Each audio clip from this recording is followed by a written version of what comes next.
Welcome to today's episode of the Arena Sports Show with me, your host, Helge Schutz. In today's show, I bring you football news. We take a look at the Africa Games in Ghana. There's also cricket and inline hockey. So let's get started. In football, African Stars went to the top of the Debmarine Namibia Premiership after collecting maximum points over the weekend. The former log leaders, FC Ongos, could only pick up 1 point after drawing 2-2 to Chula Chula on Sunday, while they lost 1-0 to Mighty Gunners on Friday. Well, I spoke to Mighty Gunners coach, that's Gerard Ngari, as well as Chula Chula coach, John Sikerete, and Ongos coach, that's Agnes Elemu. So let's take a look. What a hard-fought battle. Very have to thank my players to respond to the tactics that we put up. We knew that we are coming from a loss. We were not.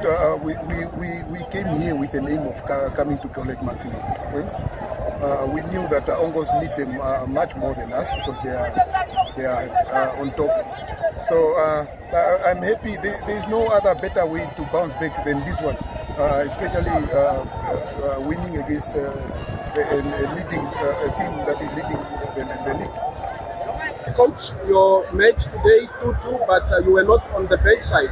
Maybe you can first give us or enlighten us, why were you not on the bench side?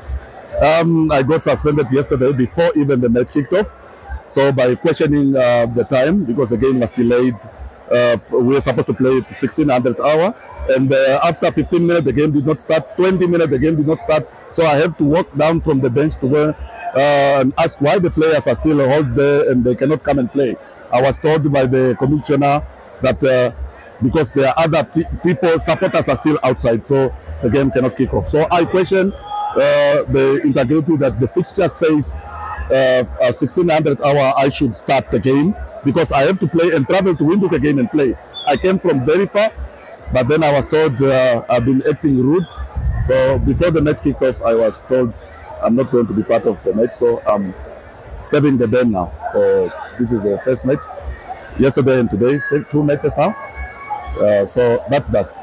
And looking at today's match, even though you were on the stands, how was your team's performance? Is it what you guys planned? Yes, it's still me, that one. But then I cannot impact the game as I'm not commanding from the touchline. I'm commanding from that side. As you could see, my manager have to go up and down. So, but that does not even change. So you could see the second goal we conceded that the boys were just sleeping. Those are the dangerous minutes in football. So if you lapse concentration at the end of the first half or the beginning, you will be punished. So that was just something difficult for them to concentrate without me here. Yeah, we thank the Lord so much for the point that we collected. Yeah, in a nutshell, the thing is, as much as we needed maximum points, every team is coming prepared to us. You know, when you are on top or when you are competing, every team comes ready. So this is the challenge which we are facing.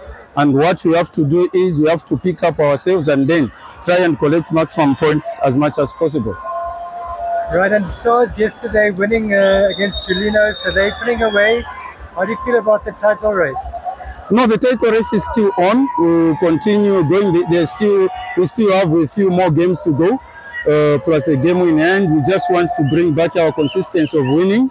We know every game will not be easy from this time. So the boys, they have to retune their minds now, knowing that they put themselves at the climax where everyone is seeing them. So every game won't be easy. So we need to pick up, lift up our level of performance, and then we continue winning. Yes, it's tough at the top. Well, the relegation battle is also heating up with all the bottom clubs collecting points over the weekend. In one of the biggest upsets, Life Fighters beat Tigers 3-0. And after that game, I spoke to their coach, George Ocherup, as well as Tigers coach, Mervyn Mbakera. So let's take a look. You know, it's so difficult here at the bottom of the log. So we decided it's enough. Now we must come for a victory. We have been working around the clock in the training, so the game was well planned and the plan was well executed by the players. So how important is this win for you, and do you think you'll avoid the relegation drop? This is where it starts now. These positive 3 points will give us positive mindsets for tomorrow's game, and if we can get that 3 tomorrow, then the fight is on. Then I think we will not be relegated. This is a moral booster for the players. Just a bad day. Managed the game very well. Good tactics in terms of breaking them in the middle. We had good opportunity, and then in the run of play we conceded the penalty. That changed everything. Second half, I think we tried to bulldoze their centre backs also with 2 strikers, but it didn't work. And then we were caught on another individual ball, and we were caught on another break. Yeah, it's a bad day. Bad day. And this is football, It's football. So we push on, try to correct from these moments, and fight for the points that are there. Very terrible results, bad results for the club. A club as big as this does not deserve such a result. So all of us who are involved, we need to take responsibility of this and make sure that we better it going forward. Bad day at the office for Tigers, but it was a good weekend for Life Fighters. They also drew 0-0 against Civics on Sunday. So let's take a look at all the weekend's results and the latest log standing.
We're still on football, moving on to the Southern Stream First Division, and Namibia Correctional Service went to the top of the log after beating their closest rivals, Blue Boys 2-0 on Sunday. In another match in Windhoek, Ramblers collected a much-needed win, beating Marintel 2-1 on Saturday.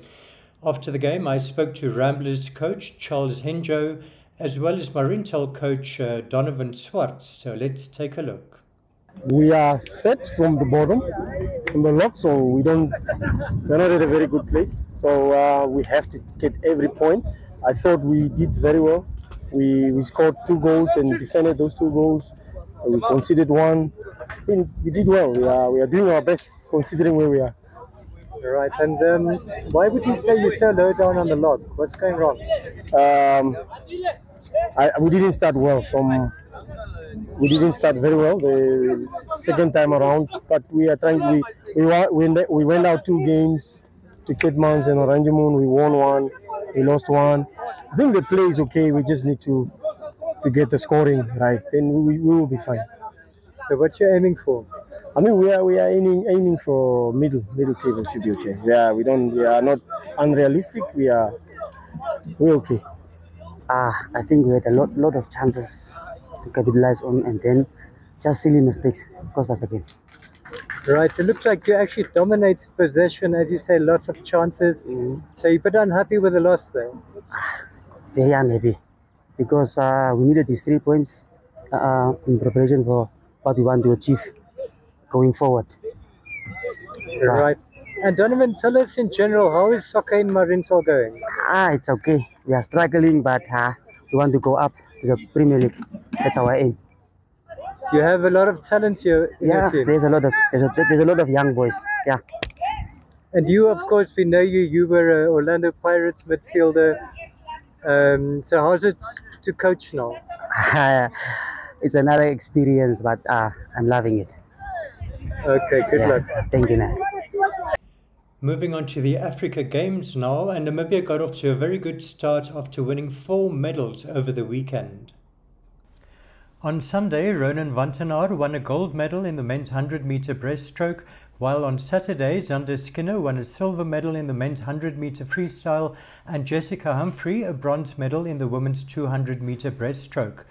On Sunday, wrestler Esther Abraham won a bronze medal in the women's freestyle 57-kilogram category. In the men's cycling road race on Sunday, Martin Fryer was the best Namibian, finishing 23rd overall, while Kevin Lowe and Adrian Key finished 42nd and 43rd, and Denzel Deku 52nd. In the women's road race on Saturday, Henri Krugel finished 11th, Jean-Marie Mostert 17th, and Olivia Shililifa 23rd. In women's cricket, Namibia beat South Africa by 1 run on Thursday, but then lost by 55 runs to Nigeria on Friday and by 1 wicket to Tanzania on Sunday. Well, let's hope Namibia can get some more medals. The game's continuing for the next 2 weeks about. Moving on to cricket, and Wanderers recorded their 4th successive win after beating Windhoek High School Old Boys on Sunday, while CCD thrashed Trusco United on Saturday.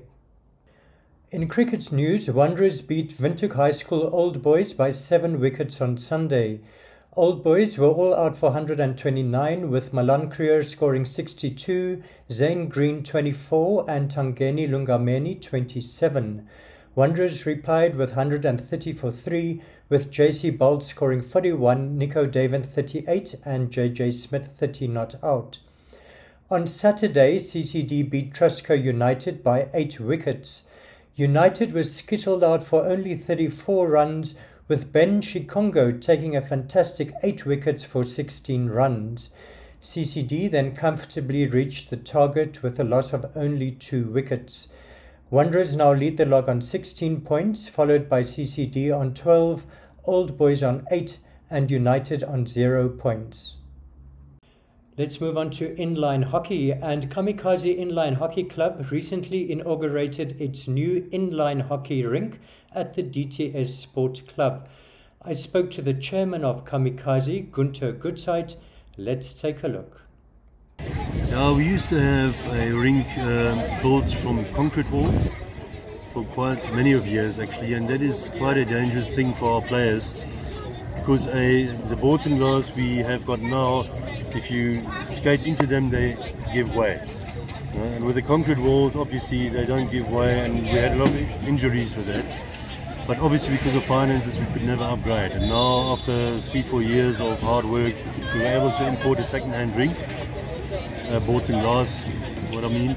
And yeah, that's what we built now, and now it's a basically international standard rink in an hockey rink. Fantastic. So it's made of glass now, and it's also spectator friendly, I suppose. Yeah, spectator friendly. The glass is there to prevent the puck from flying out, and obviously the boards are out of a sort of a plastic material in that sense.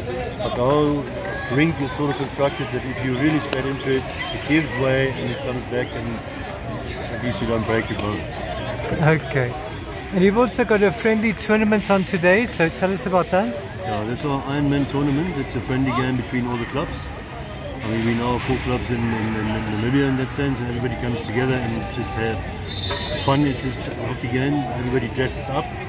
You know, you get prizes for best dressed, and then obviously most valuable player, and then the best teams obviously that win. We've got a lot of sponsors. Our main sponsor is Built It. You know, they sponsor the whole event, and then we've got a lot of donors, you know, that give vouchers, food vouchers or whatever, you know, just as prizes for the winning teams. And with that, we come to the end of today's show. But as usual, let's take a look at some of the weekend's action photos. From me, it's goodbye.